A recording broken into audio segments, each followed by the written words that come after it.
Assalamualaikum warahmatullahi wabarakatuh. Kembali lagi dengan saya Dian Musdalifah. Jadi, pembuatan dari video ini ialah untuk melakukan uji regresi linear berganda. Selain itu, kita juga akan melakukan uji asumsi klasik. Di antaranya ada uji normalitas, uji heteroskedasitas, uji multikoliniaritas, kemudian ada uji autokorelasi, uji T, uji F, dan uji R kuadrat.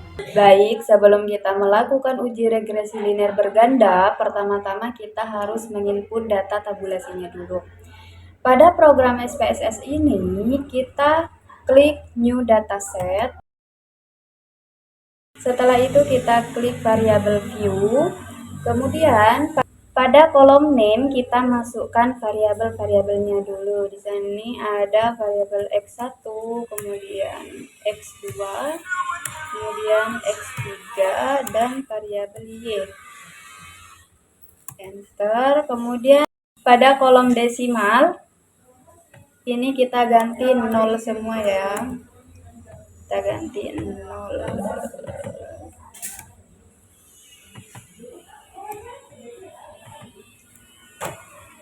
Dan pada kolom label kita isi nama-nama variabelnya. Variabel X1-nya itu gender, kemudian variabel 2-nya masa kerja, dan variabel 3-nya itu pendidikan, dan variabel Y-nya kinerja pegawai. Kemudian pada kolom measure kita ubah ke scale, semuanya diganti scale.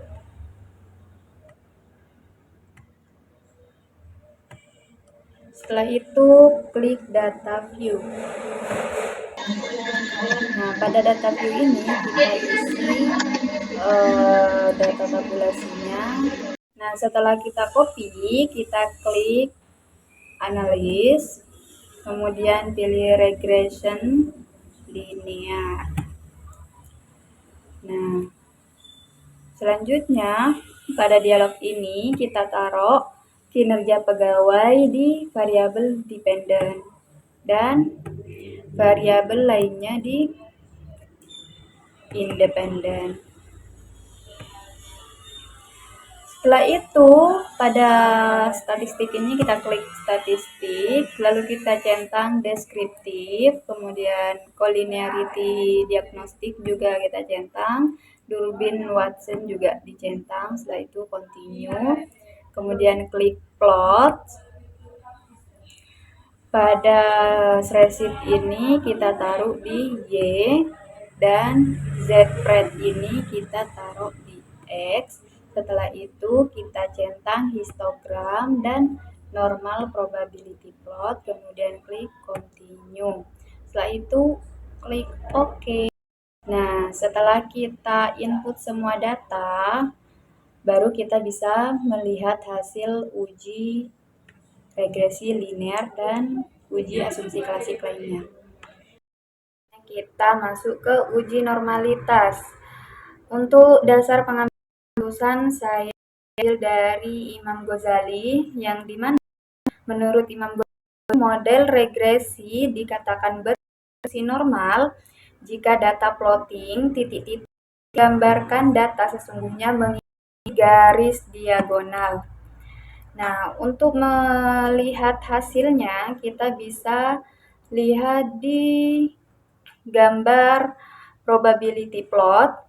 Di sini kita lihat gambar titik-titiknya, yaitu beberapa ada yang bertebaran. Maka dapat disimpulkan bahwa regresi berdistribusi tidak normal. Hal ini juga sudah dibuktikan dengan uji Kolmogorov-Smirnov yang telah saya lakukan. Selanjutnya kita masuk ke uji heteroskedasitas. Menurut Imam Ghazali, tidak terjadi heteroskedasitas jika tidak ada pola yang jelas, bergelombang, melebar, kemudian menyempit pada gambar scatter plot, serta titik-titik menyebar di atas dan di bawah angka 0 pada sumbu Y. Selanjutnya kita lihat pada gambar scatter plot. Di sini terlihat titik-titiknya. dapat disimpulkan bahwa tidak ada gejala heteroskedasitas pada variabel-variabel bebas yang kita uji. Selanjutnya kita lihat gambar scatter plot. Di sini terlihat titik-titiknya, yaitu menunjukkan bahwa tidak ada gejala heteroskedasitas ya teman-teman. Selanjutnya kita lanjut ke uji multikolinearitas.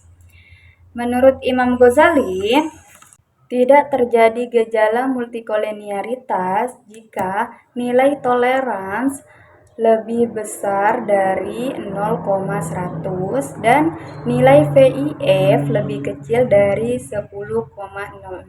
Selanjutnya kita lihat pada tabel koefisien. Dan di sini terlihat hasil tolerans dari variabel 1, 2, dan 3 dapat dilihat bahwa hasil toleransnya lebih besar dari 0,100 dan hasil VIF-nya kurang dari 10,00. Maka dapat disimpulkan bahwa tidak ada gejala multikolinearitas. Selanjutnya kita masuk pada uji autokorelasi. Menurut Imam Ghazali, tidak ada gejala autokorelasi jika nilai Durbin-Watson terlihat antara DU sampai dengan 4 min DU. Pada uji autokorelasi ini, kita dapat mengetahui nilai N-nya yaitu 15. Nilai N ini ada di tabel deskriptif statistik. Kemudian diketahui juga Durbin-Watson-nya yaitu 1,098. Kita dapat lihat di tabel model summary.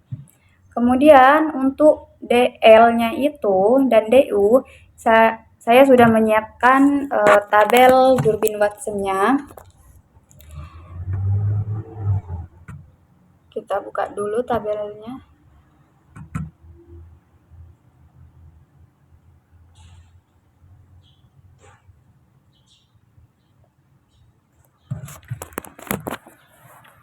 Nah, pada tabel ini berhubung variabel bebas kita lebih dari 2, kita ambil pada K sama dengan 3. Untuk nilai N-nya itu kan kita 15, jadi dapat diketahui nilai DL-nya yaitu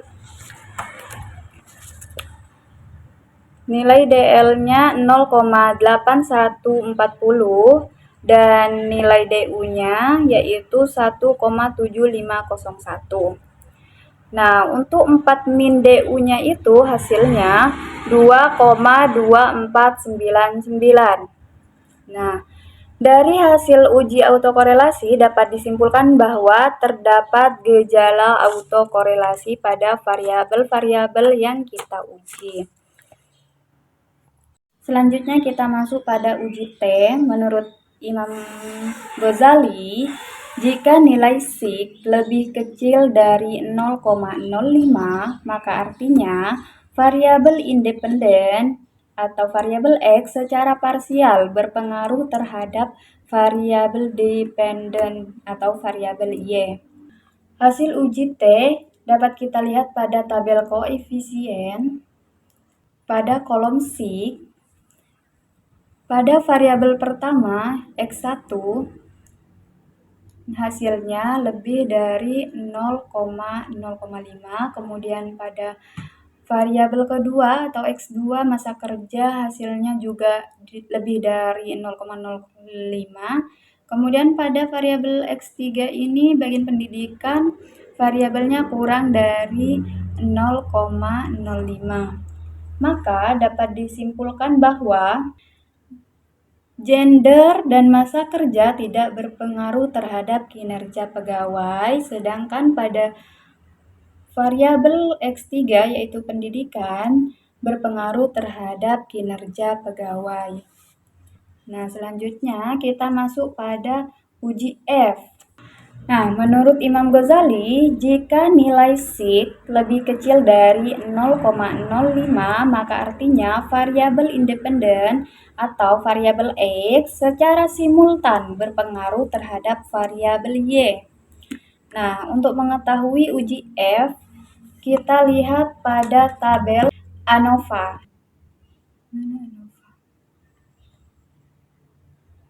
Nah, pada kolom SIG ini dapat kita ketahui bahwa hasilnya yaitu lebih kecil dari 0,05.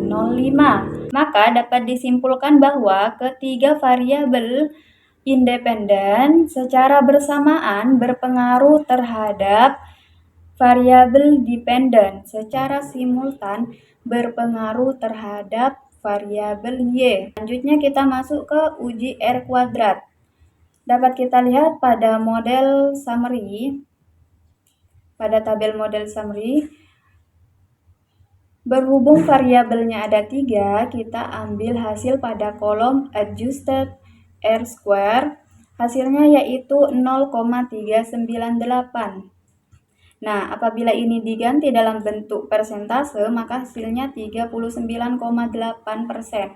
Maka dapat disimpulkan bahwa ketiga variabel independen secara bersamaan berpengaruh terhadap variabel dependen sebesar 39,8%. Baik, kira-kira seperti itu cara kita melakukan uji regresi linear berganda menggunakan SPSS dan juga melakukan uji asumsi klasik secara bersamaan menggunakan SPSS. Mohon maaf apabila tutorialnya kurang bisa dimengerti, namanya juga belajar ya teman-teman. Sekian dari saya, kurang lebihnya mohon maaf. Wassalamualaikum warahmatullahi wabarakatuh.